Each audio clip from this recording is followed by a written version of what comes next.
Margaret fiercely wrung the soaking wet bedsheets with her bare, aching hands, her arthritic knuckles turning entirely white. Freezing water dripped relentlessly into the chipped porcelain bathtub with a mocking, rhythmic splash. 67 years old, a highly educated professional with a master's degree, she was now facing absolute financial ruin.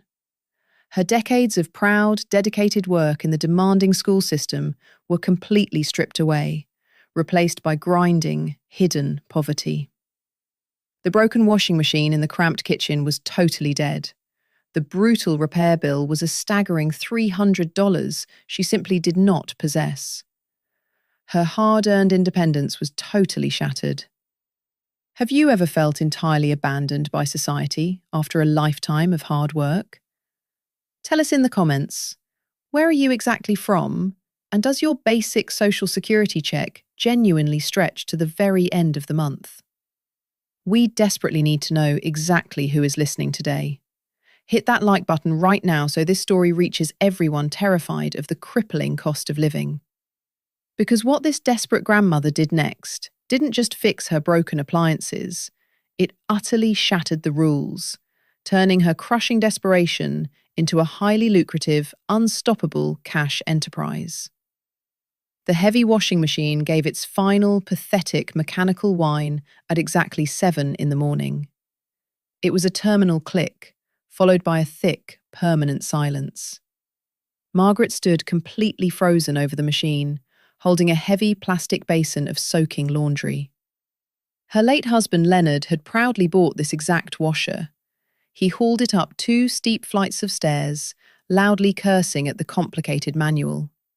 Now the machine was dead, Leonard was gone, and she was the only one left standing in the freezing apartment.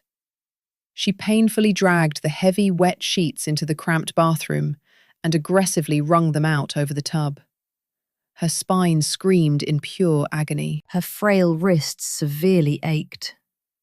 She sat heavily on the cold edge of the bathtub, staring blankly at the dripping water. The brutal reality violently crushed her. $300 for the broken washer pump, plus a staggering $1,200 for the loose dental crown rotting painfully in her mouth. She slowly walked to the chipped kitchen table and opened the cracked phone screen. Her entire survival plan lived strictly in a basic notes app, updated with the reluctant, terrifying honesty of a retiree staring at total ruin.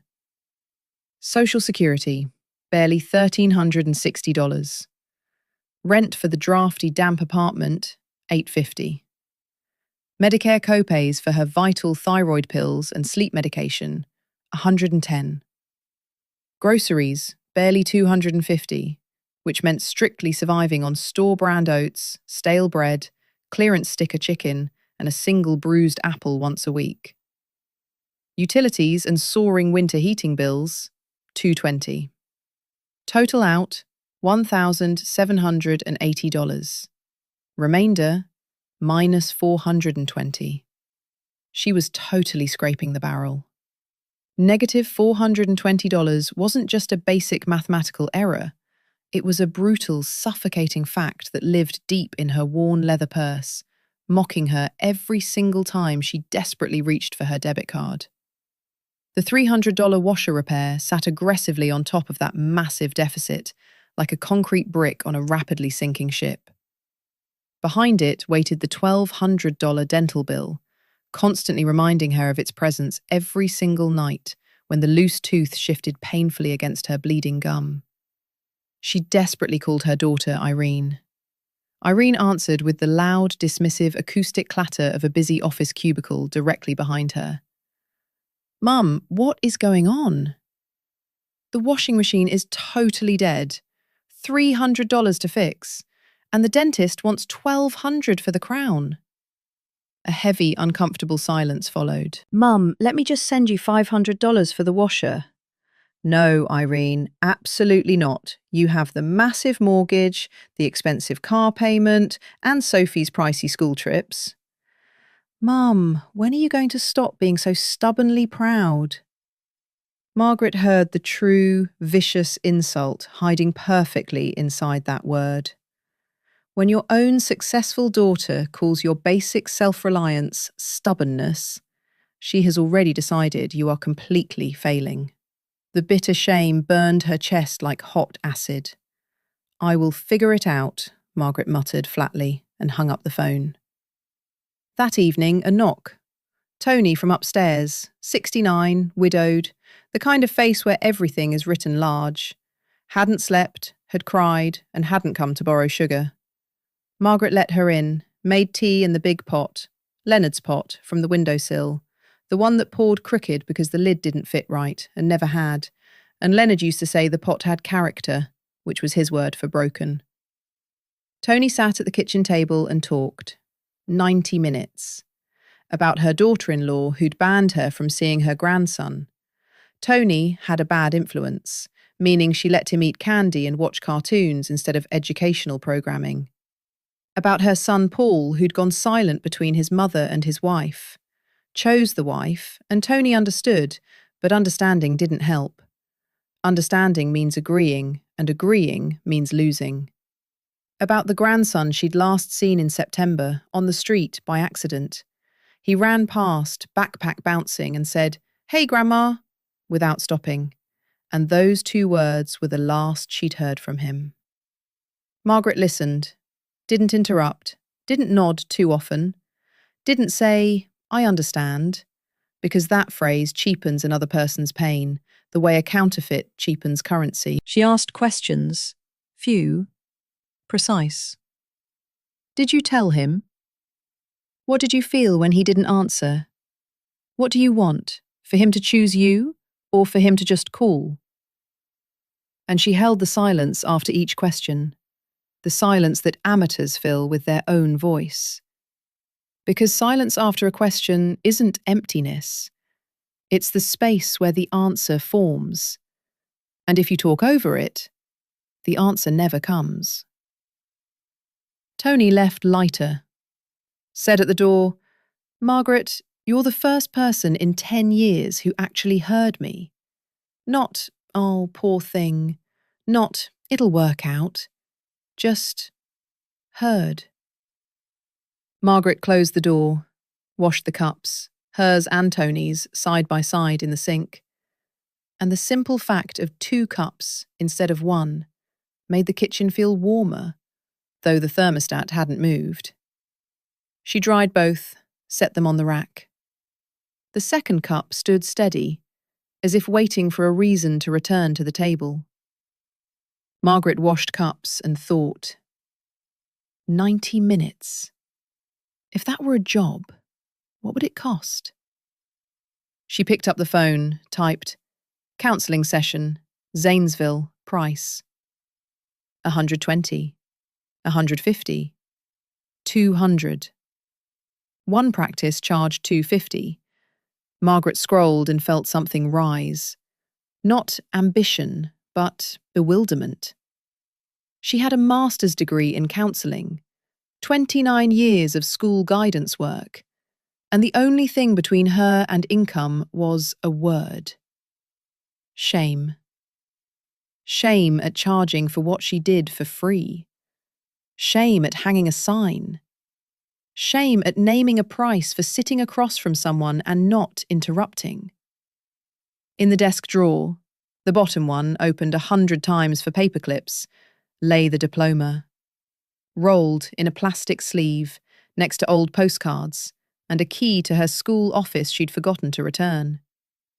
The diploma had been there 15 years, and Margaret knew it was there the way you know winter coats are in the attic. Present, not needed. She didn't take it out. Not today. But she thought about it for the first time in years, and her hands, still wet from the cups, paused on the dish towel. 2 days later, she wrote a flyer. By hand, blue ballpoint on letter paper. Listening sessions. For those who need to talk, not to be fixed. $40 per hour, Margaret Deming. And her phone number. She read it 5 times, stumbling each time on $40. The way you stumble on a threshold too low to see but high enough to trip over.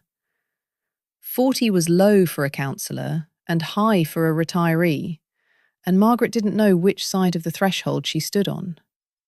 She taped it to the bulletin board at the Zanesville Community Health Centre, between a flu shot poster and a notice reading, "Used wheelchair wanted," and stood looking at it. Her handwriting, blue on white, beside vaccinations and wheelchairs, in a world where everything costs money nobody has, and asking for help looks the same whether written by hand or printed on cardstock. Block 2. First month, 2 calls. The first, a woman, 60, brisk voice. "Margaret, do you do readings, like tarot? My friend Tony said you're a counsellor, so I thought maybe cards?" Margaret explained she did not read cards. The woman hung up, disappointed. The second, younger, 54, came to the kitchen, accepted tea, and talked for an hour. Her husband who drank, her daughter who'd moved to Denver, the feeling that life had passed through the room and taken everything except the walls and the dishes.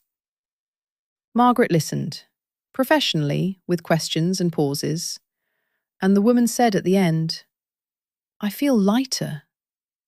Stood up, put on her coat, walked to the door, and didn't pay.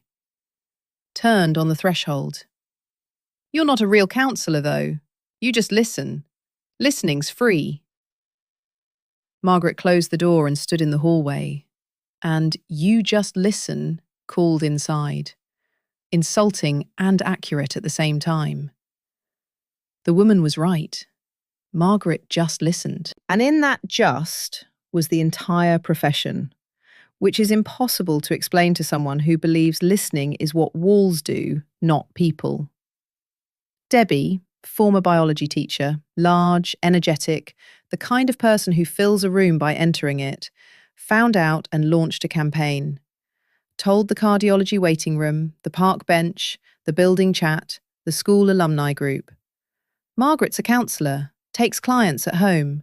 $40, tea and cookies included. She listens so well, you want to live." Margaret learned about tea and cookies and want to live when 3 people showed up in a week, all expecting miracles. One sat for an hour and talked about the weather. Didn't pay.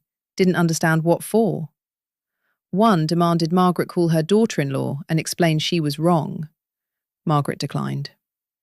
The third, the hardest, 58, sat for an hour, then, "You didn't help me. I thought counsellors solve problems. You just ask questions." Didn't pay either. First month total, 2 calls, 5 visits, 1 payment, $40. Margaret wrote in the Notes app, income, $40. Expenses, tea, cookies, tissues, $12. Net, $28. She looked at the number and laughed, for the first time in months, bitter but real, because $28 was beyond pathetic, and the only alternative to crying was laughing. Irene called Saturday, 3 minutes. "Mum, how are things? Kevin's got a test, Sophie's dance recital. She says thanks for the coloured pencils. She draws horses every night. We're fine. You?" Margaret had bought the pencils, $32, from the grocery budget, instead of the EKG she'd been postponing. Because a grandmother's promise outweighs a heartbeat that skips, and that arithmetic Irene would never understand. Margaret said fine, and mentioned nothing.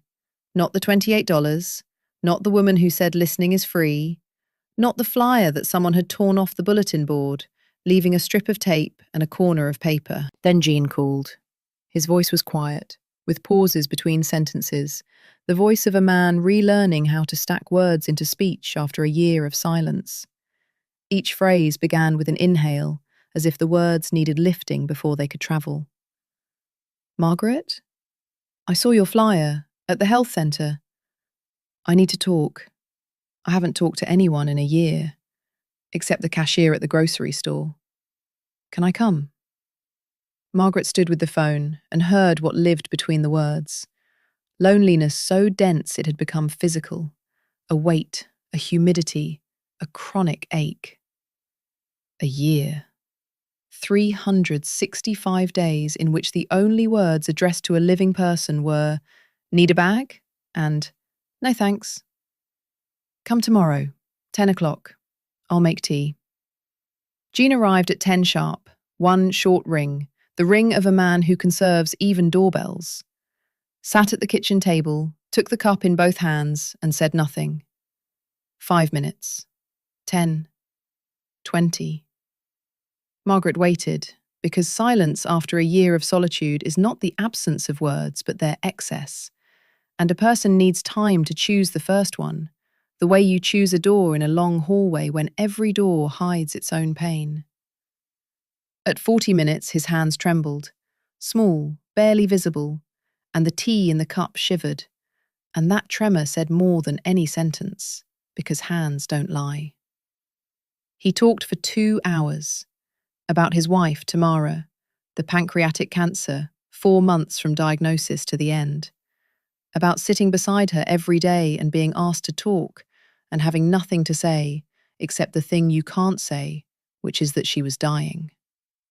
About the apartment that became too large for one person, where the clock on the wall was the only sound besides the refrigerator.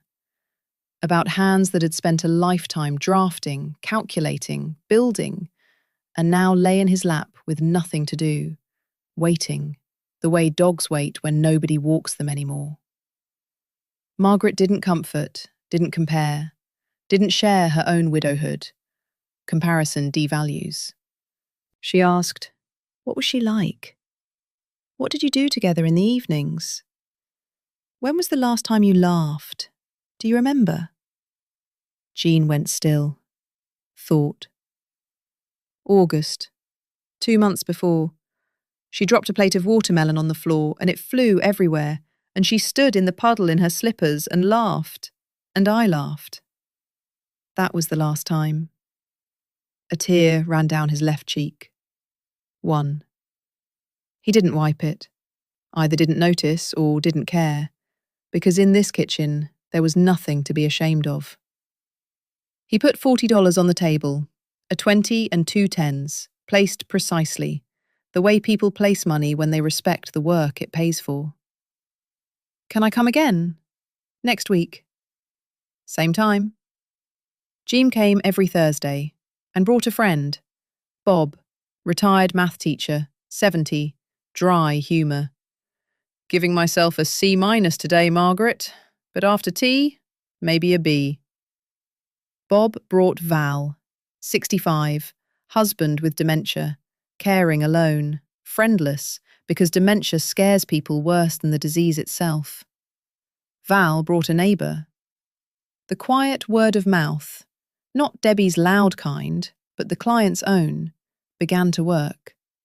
Not great counsellor, but a woman who listens, and after her, it's easier.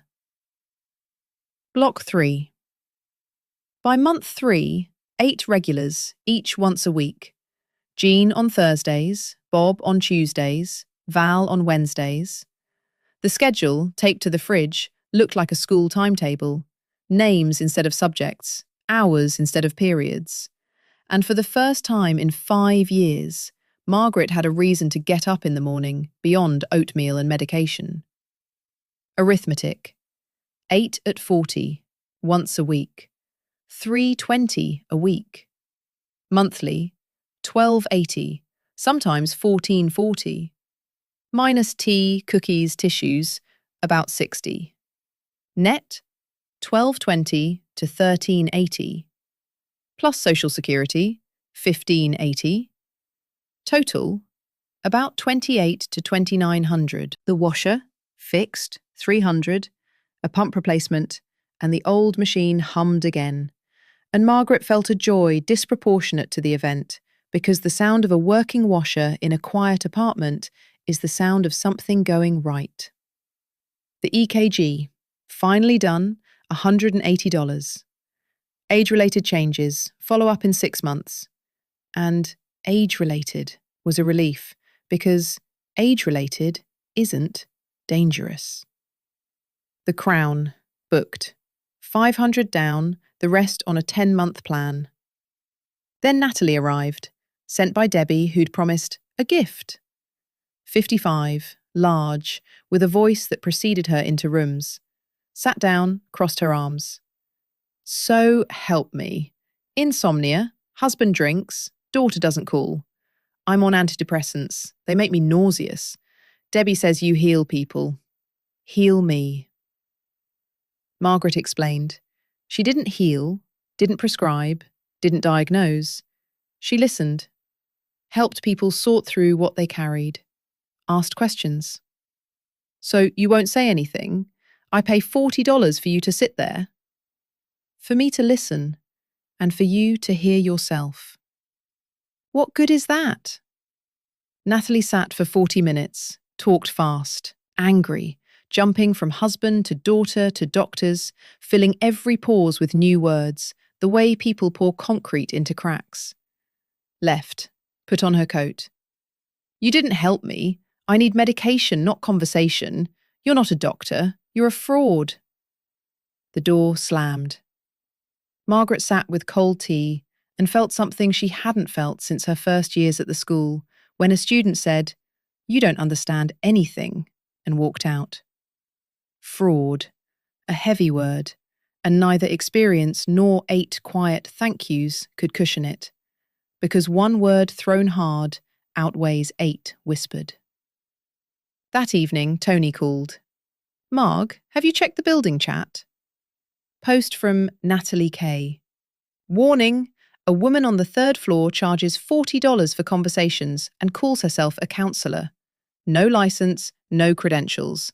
$40? For what? For silence? Fraud. Be careful. 14 likes, 3 comments. Unbelievable. Call the police.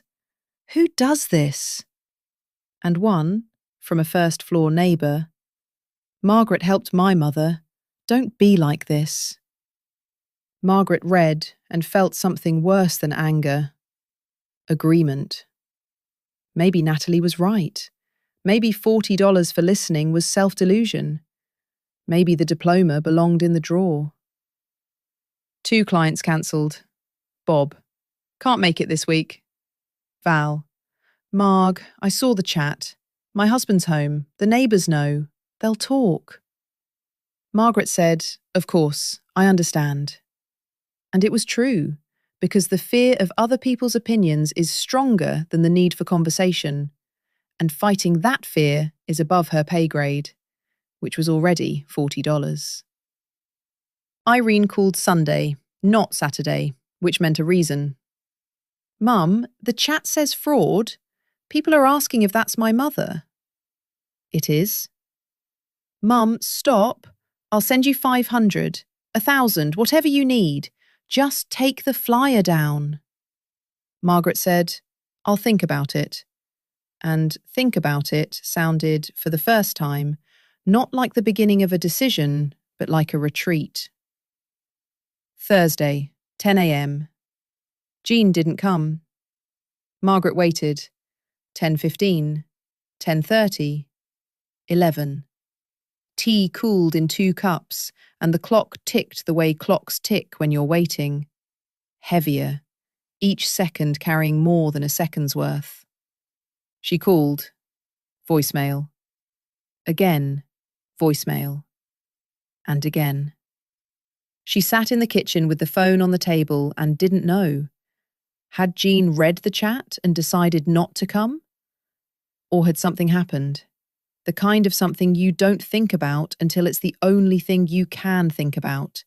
Because a 72-year-old widower who'd been silent for a year and finally started talking is fragile the way a glass on a table's edge is fragile. And every conversation moves it a millimetre towards centre, and every silence moves it back. 2 o'clock. The doorbell. 1 ring. Short. Jean stood on the threshold. Same jacket, same knit cap, holding something rectangular, wrapped in newspaper.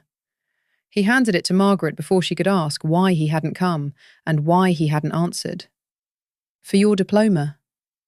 Margaret unwrapped the newspaper. A frame, wooden, light-coloured, with neat, mitered corners and a faint smell of fresh varnish. Not store-bought, handmade. On the back, in small pencil letters, G.P., the initials of a craftsman who signs his work. You're a woodworker? Engineer, but the hands remember wood too. Took 3 days. He stepped inside, removed his cap, sat in his chair. Sorry about Thursday. Blood pressure. 180 over 110. 3 days in bed. Phone died. Couldn't find the charger. Tamara always knew where the charger was. I don't. Margaret stood with the frame in her hands and was silent. Not the professional silence, not the pause and question silence, just silent, because her throat had closed. She set the frame on the table, poured tea into his cup, the cup that had sat full and untouched since morning, and sat across from him. I read the chat, Jean said, about the fraud. And? I think the woman who wrote it has never sat quiet for 40 minutes, waiting for another person to find their words. I know because I'm the one who was looking. And you waited. Whatever anyone writes, I'll come. Margaret nodded, then took the frame, went to the bedroom, opened the bottom desk drawer, pulled out the plastic sleeve, unrolled the diploma, yellowed, with a blue seal, Ohio University, Master of Science in Counseling, Concentration, School Guidance. Smoothed it, placed it in the frame, closed the glass. Hung it on the kitchen wall, above the table, between the clock and the calendar. The letters were visible from the doorway, and Margaret looked at it the way you look at something that has finally found its place. On a wall, in a frame made by a man she'd listened to, who'd built the frame because he had no other way to say thank you. That evening, Margaret opened the building chat and typed, calmly, without apology. My name is Margaret Deming. I hold a master's degree in counselling and worked 29 years as a school guidance counsellor. I don't treat, I don't diagnose, and I don't promise miracles. I listen, and my work costs money, the same way a doctor's does, and a teacher's, and a plumber's. If you need to talk, my number is on the bulletin board at the health centre. She read it 3 times. Hit send. Her heart beat unevenly. But Margaret knew she'd written the truth, and truth is the one thing that doesn't need defending. Block 4. Replies came in the morning. The first floor neighbour. Margaret, you're brave. My mum told me about your sessions. She was calmer for a week after. A stranger. Can I have your number? For my mother-in-law, 73, lives alone. A man. Do you see men? 61, divorced, don't know what's next. And from Natalie K, nothing. Silence. No like, no retraction, no deleted post. Just silence.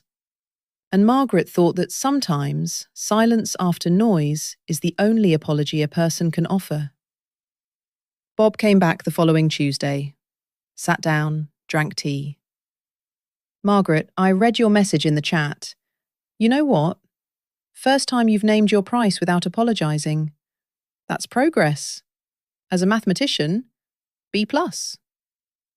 Val returned 2 weeks later, called, was quiet for a long time, then, Marg, I'm sorry. I need this. My husband's worse. I have nobody. Margaret said, Wednesday, same time, and didn't add, I told you so, because I told you so is the privilege of people who don't understand how hard it is to return to a place you left. By month 4, 10 regulars. 8 old, 2 from the chat. The fridge schedule had been rewritten twice, more names than lines. Monday through Thursday, 2 people each, morning and afternoon, with an hour between, because listening without a break is carrying weight. Possible, but eventually you drop someone. Fridays and weekends free, and for the first time in 5 years, Margaret looked forward to weekdays more than weekends. Weekdays held voices, and weekends held the old silence, though the silence was different now. Resting, the way a pause between sentences rests, needed so the next one sounds right. Arithmetic. 10 at 40, weekly, 400. Monthly, 1600. Minus expenses, about 80. Net, 1520. Plus Social Security, 1580. Total, about 3100. And Margaret, who 4 months ago had circled negative 180 on her phone and didn't know how to fix the washer, now wrote numbers that made her want to plan. A word she hadn't used about her own life since Leonard. She signed up for an online continuing education course, Fundamentals of Geriatric Peer Support. 8 weeks, $200.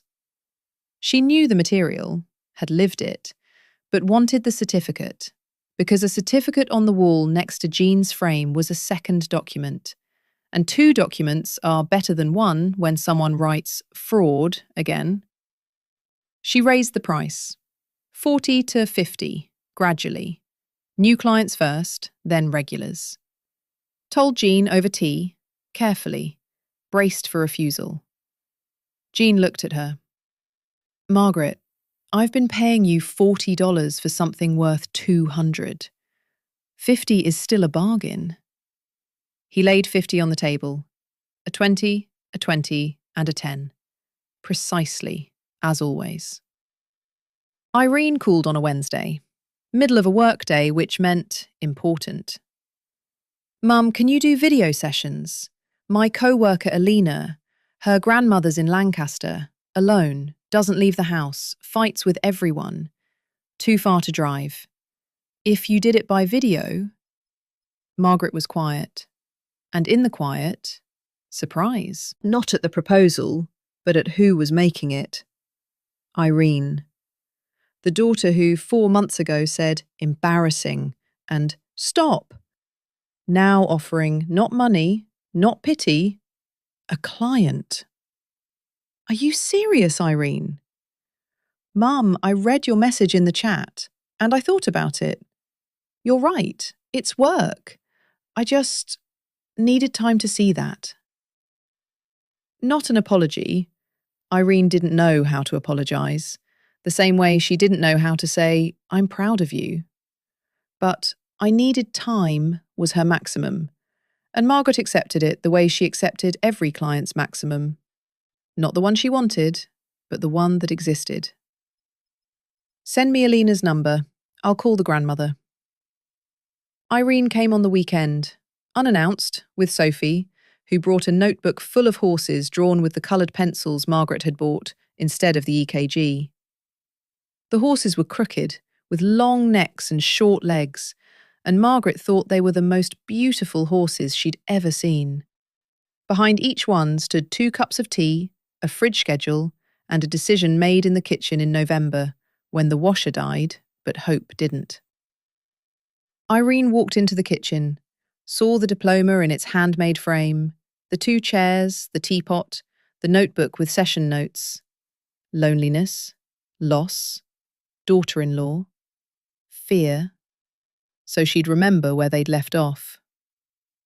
She looked at all of it, the kitchen that had become an office, the teapot that had become a tool, the silence that had become a practice, and sat in the client's chair. Was quiet. Then, looking at the diploma, Mum, tell me about Dad. Margaret looked at her daughter, 43 years old, asking about Leonard for the first time in 5 years, and understood that this conversation would not be the kind she had with clients. Not with distance, not with technique. The real kind, about what lives inside. She began to talk. For the first time in 5 years, not as a counsellor, but as a mother and a widow. And the tea cooled, and the clock ticked, and Sophie drew another horse. Margaret told her about Leonard, how he'd picked the washing machine and installed it himself, fought with the manual, then sat on the floor next to it, watching the drums spin as if it were a television. Irene laughed, and Margaret laughed too, and it was the first laughter in this kitchen in 5 years that didn't want to turn into crying. Morning. Kitchen. On the wall, the diploma in its wooden frame, letters visible from the door. On the fridge, the schedule, rewritten, names filling every line. On the table, the notebook, a pen, and 2 cups. Margaret set the teapot on the stove. Leonard's pot, from the windowsill, the one that poured crooked and always had, and waited for it to boil. Through the window, March in Zanesville, grey, wet, streetlights in the puddles, kids running to school across the church parking lot. In 20 minutes, the first client would arrive. The clock ticked, and the ticking had become a rhythm, working, steady, the pulse that had finally stopped stumbling. To wrap up this story, let's look at what Margaret did to reach her goals and cover her needs. What did Margaret do? She had no equipment, no startup money, no physical product, only a skill she considered expired, and a kitchen with 2 chairs. She wrote a flyer by hand, hung it in a clinic, and waited. Waited a long time, a month with almost no calls, with rejection and disappointment. But she waited, and the right people found her. 3 lessons. First, start despite the shame. Shame was the real barrier, the voice inside that said, charging for listening is embarrassing. Margaret stepped over it, and stepping over it turned out to be harder than everything that came after. Second, don't change your method when people want something else. When clients expected miracles, prescriptions, phone calls to daughters-in-law, Margaret kept doing what she knew, listening. She didn't adapt, didn't overpromise, and the people who needed exactly that found her through the quiet word of mouth that works slowly but precisely. Third, when they attack, explain. Calmly, with dignity, who you are and what you do. One honest message in the building chat brought more clients than any flyer. Every one of you has something people will pay for. Knit, fix, count, listen, teach, bake, sew. You know your skill. Write it in the comments. Hit that like button so this story reaches the people who need it right now. And subscribe. Every week we share stories of people who stopped being embarrassed and started earning with what they knew all along.